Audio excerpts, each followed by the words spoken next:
അപ്പോൾ പുള്ളി ഒരു 3-4 മാസം ഈ ഹച്ചാബെ ട്രൈബിൻ്റെ കൂടെ സ്പെൻഡ് ചെയ്യും. അപ്പോൾ എന്ന് വെച്ചാൽ അവിടെ ഒരു ഇതൊന്നുമില്ല, ഫോൺ അങ്ങനെയുള്ള സംഭവങ്ങളൊന്നുമില്ല, നോർമൽ ഡ്രിങ്കിങ് വാട്ടറോ അങ്ങനെയുള്ള സാധനങ്ങളൊന്നുമില്ല. അവിടെ എങ്ങനെ ജീവിക്കുന്നു അതുപോലെ നമ്മൾ ജീവിക്കണം. വെള്ളമൊക്കെ വളരെ ഇതാണ്, കുറച്ചാണ് യൂസ് ചെയ്യാൻ പറ്റുള്ളൂ. കുളി ദേവാരം അങ്ങനെ പരിപാടികളൊന്നും നടക്കില്ല. അപ്പോൾ പുള്ളി ഒരു ദിവസം ഹണ്ടിന് പോയപ്പോൾ, അവർ ഹച്ചാബെ ട്രൈബിലെ ആൾക്കാർ മൊത്തം ഹണ്ടർ ഗ്യാതറേഴ്സാണ്, പട്ടികളൊക്കെ ആയിട്ട്.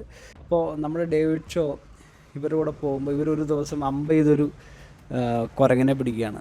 അപ്പോൾ ഈ കുരങ്ങൻ്റെ പ്രത്യേകത എന്ന് വെച്ചാൽ ഇത് ബബൂണാണ്. ബബൂണിന് ഏകദേശം ഒരു മനുഷ്യൻ്റെ ഒരു റിസംബ്ലൻസ്, നമ്മൾ കണ്ടു കഴിഞ്ഞാൽ ഒരു ഏകദേശം ഒരു ഡിസ്റ്റൻറ്റ് റിലേറ്റീവിൻ്റെ ഒരു ഫീല്, അങ്ങനെ ഒരു സംഭവമാണ് കുരങ്ങൻ. അപ്പോൾ ഈ ബബൂണിനെ പിടിക്കുകയും ഈ ബബൂണിനെ പിടിച്ചിട്ട്, ഈ ബബൂൺ ആക്ച്വലി പ്രഗ്നൻ്റ് ആണ്. അപ്പോൾ ഈ ബബൂണിനെ പിടിച്ചിട്ട് ബബൂണിൻ്റെ വയറിങ്ങനെ കീറുകയാണ്.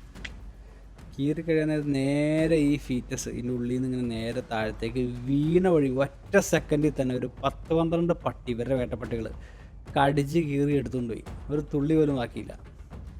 അത് കഴിഞ്ഞിട്ട് പുള്ളി ഇത് കണ്ടുകൊണ്ട് കാണാം. അപ്പോൾ നമുക്ക് നമ്മുടെ ഒരു നോർമൽ ലൈഫ് സ്റ്റൈൽ വെച്ച് നോക്കാൻ നേരത്തെ ഇത് ഭയങ്കര ഒരു വെറൈറ്റി സംഭവമായിട്ട് നോക്കുന്നു, മനസ്സിലായില്ലേ? എന്നിട്ട് അത് കഴിഞ്ഞിട്ട് പുള്ളി എന്താണെന്ന് വെച്ചാൽ, പുള്ളി ഒരു കേവിൻ്റെ സൈഡിലേക്ക് പോയപ്പോൾ ഇവർ ഒരു 5-6 പേര് കൂടി ഇതിൻ്റെ തല വെട്ടിപ്പൊളിച്ചിട്ട് ഇതിൻ്റെ അകത്തുള്ള തലച്ചോറില്ലേ, ഈ ഓർഗൻ മീറ്റിൻ്റെ പ്രത്യേകത എന്ന് വെച്ചാൽ കുറേ കൂടെ ന്യൂട്രീഷ്യസ് ആണ്. നമുക്ക് ഇഷ്ടമല്ല, മസിൽ മീറ്റിനേക്കാളും ന്യൂട്രീഷ്യസ് ആണ് ഓർഗൻ മീറ്റ്.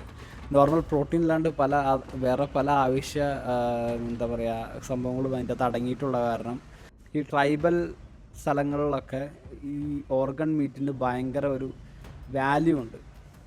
അതായത് നമുക്ക് സ്റ്റാറ്റസ് റാങ്കിങ് അനുസരിച്ചായിരിക്കും ഇത് നമുക്ക് ഷെയർ ചെയ്ത് കിട്ടുന്നത്.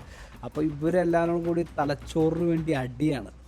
നമ്മളീ പറഞ്ഞ പോലെ ഈ കോഴിക്കാലിന് വേണ്ടി അടി കൂടുന്ന പോലെ തലച്ചോറിന് വേണ്ടി അടിയാണ്. എന്നിട്ട് എല്ലാവരുടെ മുഖത്തും ഈ പറഞ്ഞ പോലെ ഈ വെള്ള കളറിലുള്ള തലച്ചോറിൻ്റെ റെസിഡ്യൂ ഇങ്ങനെ മുഖത്ത് അവിടെ ഇവിടെയൊക്കെ പറ്റിപ്പിടിച്ചിരിക്കും. അപ്പോൾ നമ്മുടെ ലൈഫ് ഒന്ന് ആലോചിച്ച് നോക്കി, ഇങ്ങനെയൊരു സ്ഥലത്ത് നമ്മൾ പോയി പെട്ട് കഴിഞ്ഞുള്ള അവസ്ഥ എന്തായിരിക്കും? നമ്മളിപ്പോൾ ഈ പറഞ്ഞ പോലെ ജീവിക്കുന്ന ഒരു രീതിയിൽ നിന്ന് വളരെ ഡിഫറെൻ്റ് ആയിട്ടുള്ള ഒരു ലൈഫ് സ്റ്റൈൽ മെയിൻറ്റെയിൻ ചെയ്യുന്ന ആൾക്കാരുടെ കൂടെ സ്പെൻഡ് ചെയ്യാനുള്ള അവസ്ഥ ഒന്ന് ആലോചിച്ച് നോക്കി.